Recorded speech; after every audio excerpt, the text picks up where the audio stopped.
silêncio que paira sobre Gaza não é um silêncio de paz. É um silêncio tenso, pesado, interrompido por explosões esporádicas, pelo ruído distante de drones e pelo cansaço acumulado de uma população que vive entre ruínas físicas e políticas. É nesse cenário que uma declaração recente de um dos principais líderes do Hamas ecoa como um aviso ao mundo. O grupo rejeita qualquer proposta de desarmamento enquanto a ocupação israelense de Gaza continuar. A fala não surge como um rompante isolado, mas como mais um capítulo de uma narrativa longa, marcada por ciclos de guerra, cessar-fogo frágeis e disputas sobre quem controla o futuro do território. A notícia ganha força num momento em que atores internacionais voltam a discutir o dia seguinte em Gaza. Após meses de confrontos intensos, cresce a pressão diplomática para que o Hamas seja desarmado ou substituído por uma administração alternativa, seja ela internacional, regional ou vinculada à autoridade palestina. O líder do grupo, no entanto, foi direto ao rejeitar essas hipóteses. Para ele, qualquer conversa sobre desarmamento, governo estrangeiro ou tutela externa é inaceitável enquanto forças israelenses permanecerem no território. A mensagem é clara. Resistência e ocupação são, na visão do Hamas, elementos inseparáveis. Na cobertura considerada mais centrista, o foco recai sobre a declaração em si e suas implicações imediatas para negociações futuras.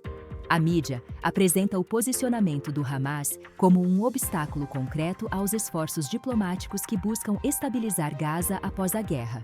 O discurso é tratado como previsível dentro da lógica do grupo, mas preocupante do ponto de vista internacional. Analistas citados apontam que a recusa em se desarmar mantém Israel em estado de alerta e dificulta qualquer plano de reconstrução que envolva garantias de segurança. Ainda assim, essa abordagem tende a contextualizar a fala dentro de um impasse histórico, evitando adjetivações mais carregadas.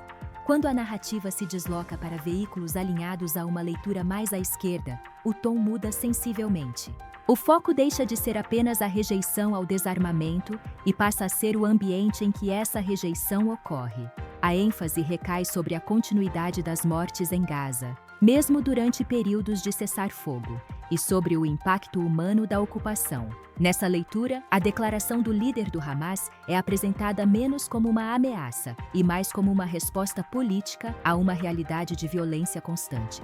A recusa ao desarmamento aparece associada à ideia de autodefesa e resistência, enquanto Israel é retratado como o ator que detém poder militar esmagador e controle territorial. Essa abordagem também chama a atenção para protestos internos, tanto em Gaza quanto fora dela, sugerindo que a fala do Hamas dialoga com um sentimento mais amplo de frustração e revolta entre palestinos. O grupo é descrito como um ator que se alimenta desse contexto, mas também como produto dele. A narrativa reforça que, enquanto não houver fim da ocupação e garantias reais de autodeterminação, qualquer exigência de desarmamento será vista como imposição injusta.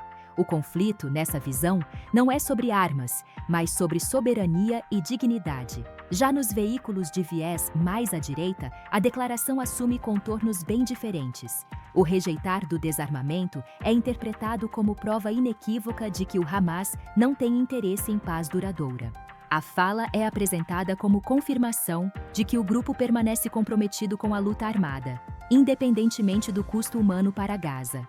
Essa leitura costuma destacar o risco que tal postura representa, não apenas para Israel, mas para a estabilidade regional como um todo.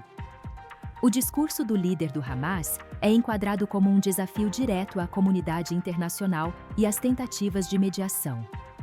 Nessa narrativa, a ocupação israelense é mencionada, mas raramente tratada como causa central. Em vez disso, o foco está na ideologia do Hamas, em sua estrutura militar e em sua capacidade de se rearmar mesmo após ofensivas devastadoras. O argumento central é que qualquer plano para Gaza que não inclua o desmantelamento completo do grupo está fadado ao fracasso. A rejeição ao desarmamento, portanto, é usada como justificativa para ações mais duras e para a manutenção da pressão militar e econômica. O contraste entre essas leituras revela como uma mesma declaração pode assumir significados radicalmente distintos dependendo do enquadramento. Para alguns, trata-se de uma posição política previsível dentro de um conflito assimétrico. Para outros, é uma confissão de intenções beligerantes que inviabilizam qualquer acordo. No meio disso tudo está Gaza, um território pequeno, densamente povoado e repetidamente devastado, onde decisões tomadas por líderes armados e governos distantes se traduzem em consequências diárias para civis comuns. O ponto central que emerge é que a questão do desarmamento não pode ser analisada isoladamente. Ela está ligada a debates maiores sobre ocupação, segurança, legitimidade política e futuro institucional de Gaza. Enquanto Israel vê as armas do Hamas como ameaça existencial, o grupo as apresenta como única garantia contra o que chama de dominação estrangeira. Entre essas narrativas opostas, a diplomacia internacional tenta encontrar uma saída que até agora permanece fora de alcance. No fechamento desse capítulo, a declaração do líder do Hamas não encerra discussões, mas as aprofunda.